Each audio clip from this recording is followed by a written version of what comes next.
Right now on IUSTV News, a major FDA recall impacting thousands of everyday products. What consumers in our area need to know. And campus police are cracking down on crime impacting students, what officers are doing, and how you can keep your property safe. But first, protests over federal immigration enforcement are happening across the country. We take a look at how one demonstration is unfolding right here in Bloomington. We saw more snow move through the area this past weekend, but what can we expect for the days ahead? I'll have your full forecast coming up.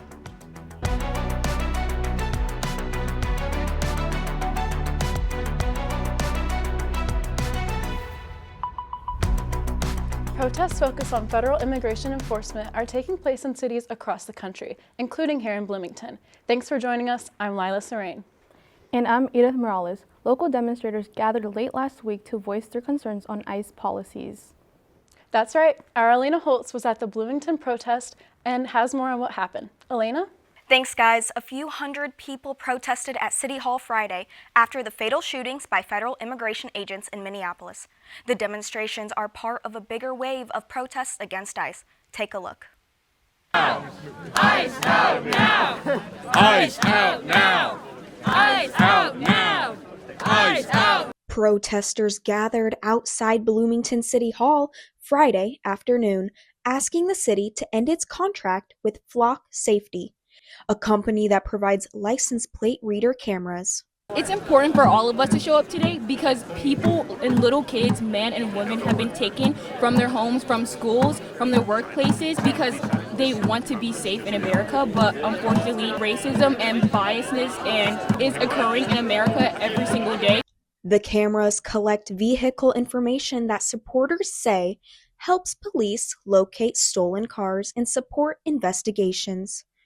Those opposed say the technology raises concerns about privacy and who can access the data, including whether it could be shared beyond local agencies. I would like city leaders to end the contract with Flock and also publicly pledge that they will not support ICE by, letting them park in city or county property, by not doing holds at the local jail, really any way they can, and I want them to be public about it. Some protesters say they worry that data collected by local police could be accessed by federal agencies, including Immigration and Customs Enforcement. City officials say the data is only controlled locally and used only as a public safety tool. All right, thanks, Elena. Students are also gathered to protest ICE out of Indiana University.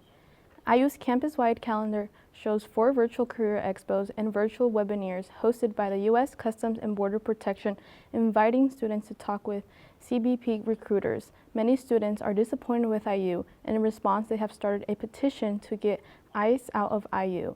It urges IU to cancel ICE virtual career expos, and it has now reached over 12,000 signatures.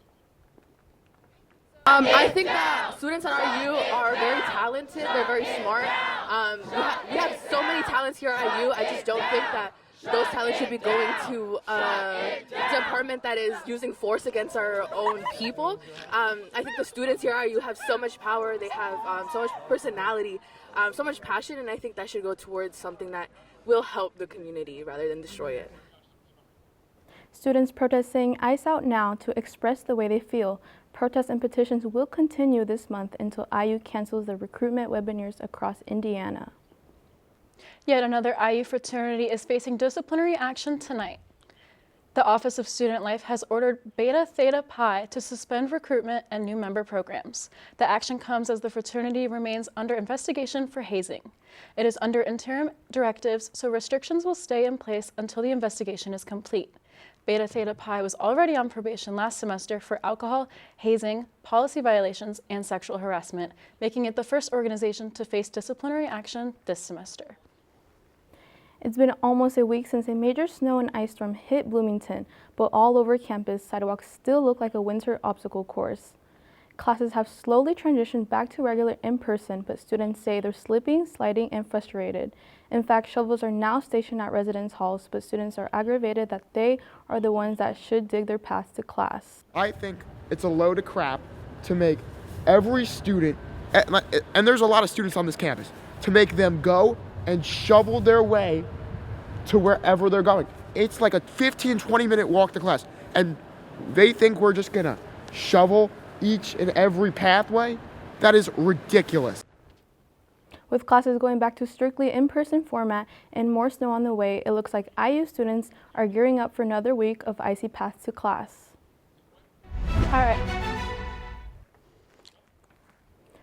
All right, let's take a turn to weather now. Edith, how has it been this week? How have the temperatures felt for you? I mean, it's been really cold, but hopefully it can start warming up a bit. We got a little snow over the weekend. Can we expect any more this week, Daniel? No, all of our snow is done for the rest of the week, but temps should increase. Right now we have, this is our current temps. We got Bloomington around 33, Bloomfield area, that area. Terre Haute is the highest we're going to see at 35, and the lowest it's going to get is 30 at Brookville. And we're going to the overnight. It's going to be about 26 tonight, we're going to go low down to 22 around 3 a.m. But then you get to the morning, if you want to take your dog out for a walk, maybe your cat, or even just go out to the gym in the morning, it's going to be about 18 degrees. It'll drop down to 17 around 8, be a little cloudy, so the sun won't have that much of an effect on how warm you feel, so you might want to bundle up for that morning. And then coming up, we got temps are going to start to fluctuate as temps will increase towards the end of the week.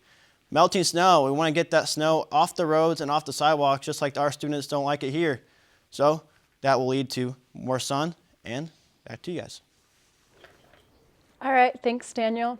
A road closure is now effective in between South College Avenue and 3rd Street. The closure began January 26 due to construction of a new sky bridge for the Bloomington Convention Center. Traffic has been rerouted from 3rd Street to Rogers Street, then back to College Avenue on 2nd Street. Pedestrians will have to head east on Walnut Street, then back onto 2nd. The full closure is expected to last until late June, with a single lane scheduled to reopen February 13th. The FDA has announced a recall on nearly 2,000 products due to possible rodent and bird contamination. The affected items include food products, pet foods, beauty products, and over-the-counter medications, all from Lone Gold Star Distribution. The recall is focused on products sold in Indiana, Minnesota, and North Dakota. The FDA says unsanitary conditions at the facility could pose health risks, including salmonella. A full list of recalled products is available on the FDA's website. Still ahead, a bill at the State House could allow teachers to display the 10 Commandments in schools. We'll break down what's changed and what the bill still needs right ahead. Plus, Indianapolis has its first female police chief. We'll tell you who she is and what her appointment means for the city. And later, a popular Bloomington cookie spot is back after major renovations. We'll show you the changes.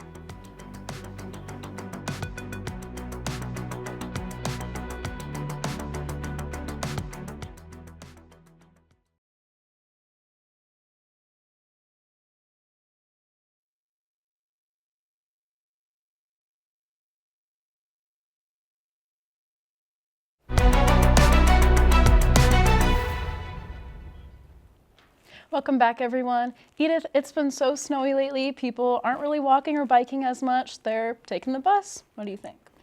I agree. I've been taking the bus too because I've been hearing that bikes are beginning to get stolen. Really? Yeah, well, I know Bloomington loves bikes, and our Mike Badrov has a story on the latest form of bike protection from the IUPD.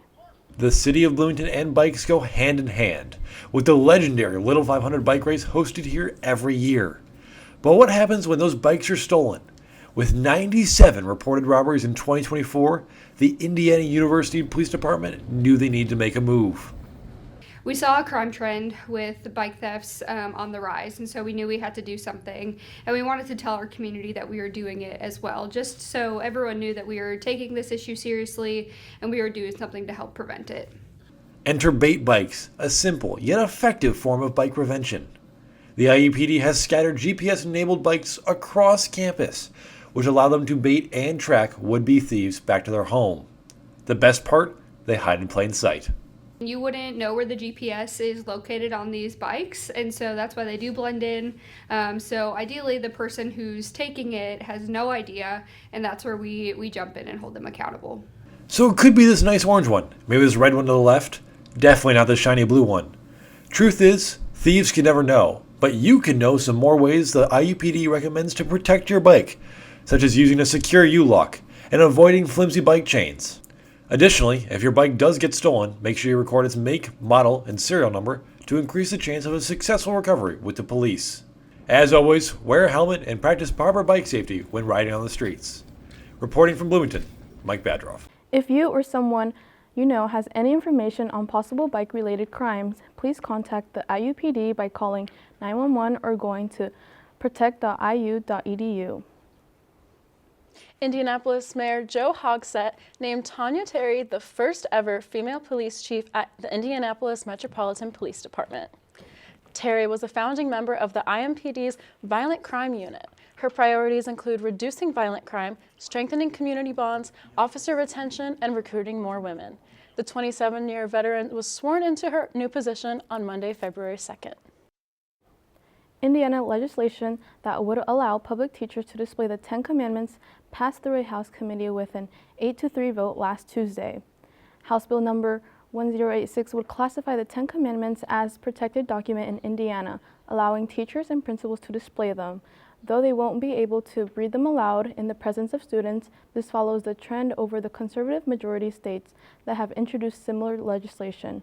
The bill, which has received criticism for potentially violating the First Amendment rights, will now move to a vote on the House floor and will go on to the Senate if it passes. A sweet shop in downtown Bloomington, Baked, is a month into a complete renovation of its store after a pipe burst in the apartment complex located above them.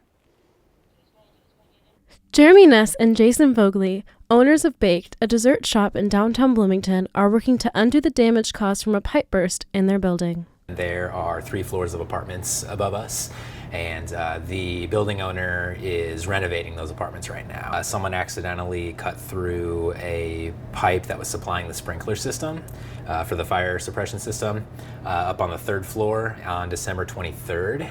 Because the damage was so severe, a full renovation was needed to get the shop back up to code. Yeah, the walls, the ceilings, the electrical, all of that had to come out completely, and that is all getting rebuilt right now. While a pipe burst was not something the shop planned for, Ness and his team are staying positive and making the most out of this situation. One thing that's been nice is focusing on what the floor plan and the setup is going to look like once we do get to reopen, because we are taking this opportunity to kind of, reroute some of our electrical, get rid of some of our little pain points or pinch points in our floor plan that were, leading to inefficiencies. As my partner says, making lemons out of lemonade. The renovation process has been successful so far, and Ness is hopeful that a reopening date is in the near future. The tear down and the rebuild is going very fast, and we've been really, really happy with everyone that we've been working with and everything. We really hate being closed, and we want it to be as short as possible. We're thinking probably by the end of February, maybe into March, if we do hit a couple of snags. In Bloomington, this is Lila Serene, IUSTV. To follow along with the renovation process and get updates about the store's reopening, follow at Baked of Bloomington on Facebook and Instagram. All right, Daniel Marlowe is back now. So, are you guys ready for summer? I am. I'm sick of this weather. It honestly felt warm being in the 30s this week. Daniel, can you tell us about that? Yeah, I'm just at least ready for spring, just some baseball and some warmer temperatures. Right now it's still around 30. I'll also look at the current temps. It's around 33 here in Bloomington, 30 in Nashville, Columbus, and in Brookville. Highest you're going to see is 35 in Terre Haute. And your Thursday highs, it's going to drop a little. It's going to drop about a couple degrees, about the same around all South Central Indiana. Bloomington's going to be about 28, Rushville 24, Terre Haute 29, all around about the same. And then we move on to Saturday. It's going to be about, once again, the same as it has kind of been all week. It's going to be about 20 in the morning, 24 at noon, and then at 5 p.m., we're going to go back up to 28, get close to those 30s. We might, in the high, I think that day is about 29. And then our 7-day forecast, we have Tuesday, like today, we saw some AM showers, or AM snow, I should say. And then tomorrow, about 26 and 28 for the next couple days. And Friday, we get up above 32 actually. You get up to 40 degrees. That might be a good day to go get your car wash, get some of that salt off your car, just so you get rid of that rust. And then it drops back down to the 30s, but maintains above that freezing mark. And hopefully get rid of some more of that snow. And we'll maintain that sunny atmosphere and should be able to, like I said, get rid of the rest of that snow. All right, thanks, Daniel.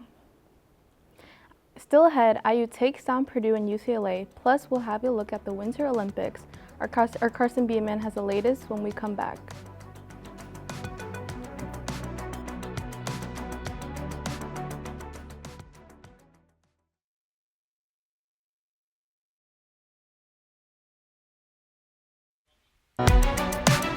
A 2-overtime thriller in LA, a losing streak snapped, and a lot of gold medals. Here's everything you need to know from a busy and exciting week of action in the Hoosier State and what to look forward to this week. Welcome to Sports, I'm Carson Beeman. It was an eventful week for Darren DeVries' squad as they took on Purdue Tuesday, beating the Boilermakers 72-67. They then carried on their momentum, beating UCLA 98-97 in 2 overtimes on Saturday in LA. A big reason for the 3-game winning streak, the Elon transfer Nick Dorn, who since entering the starting lineup has averaged 22 points per game while shooting 48% from 3. You can certainly say he was Dorn for the moment. Had to get a dad joke in there. The Hoosiers look to continue their hot streak as they return home Saturday versus the Wisconsin Badgers at noon inside Assembly Hall. Looking over at the women's side, the Hoosiers picked up the win against Northwestern this past Sunday at home. 3 Hoosiers scored over 20 points in the winning effort. This included 33 points from Shea Chesky, her 5th 30-point performance of the season. They snapped a 9-game losing streak for the Hoosiers, and this was also the first conference win of the season for Indiana, breaking a 11-game Big Ten losing streak going back to last season. The team looks to continue the good vibes as they head to Wisconsin Wednesday night at 7:30. Lastly, looking forward to this week starts the 2026 Olympic Games. Curling kicks off this Wednesday and the opening ceremonies kick off Friday night. The games this year are taking place in 2 different cities in Italy, Milan and Cortina d'Ampezzo. This is the 25th installment of the Winter Games, and this marks the 3rd time Italy is hosting the Winter Games and the 4th time hosting the Olympics overall. America hopes to bring some medals back home as they send 232 athletes to the Games, the most in Winter Game history for the Americans. With 735 medals up for grabs across 16 sports, there's a lot to look forward to in the next coming weeks. And for the latest on all things IU sports, be sure to tune in each week to Hoosier Sports Night. You can catch it on Thursdays on IUSTV.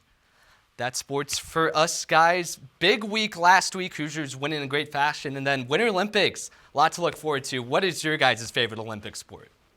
Honestly, Carson, I am more of a Summer Olympics girl, but I love to watch the figure skating and hockey too. For me, it would be swimming. I love swimming. All right, thanks, Carson. Let's get one last check of the forecast this week. Daniel? Yeah, like I said earlier, it's going to start warming up, and like I said, on Friday, it's going to get up to 40s. Those lows are going to maintain below that 20-degree mark, except for Monday. It's going to get above in the 30s. Maybe a nice morning dog walk on that day if you must. But 34 on Tuesday, or like today, and Wednesday 26, Thursday 28, and Friday going back up to 40. Get that snow off your car, get all that salt, get yourself a car wash. Thanks, Daniel. I'm really happy that the weather's getting better this week, and hopefully it continues because I'm ready for spring. I'm glad too, because I'm tired of stepping in ankle-deep snow while trying to get on the bus. So. Yeah, I agree. Thank you for watching IUSTV News. For updates between newscasts, check out IUSTV.com and be sure to follow us on Instagram, Facebook, and X. We're back here next week. See you then.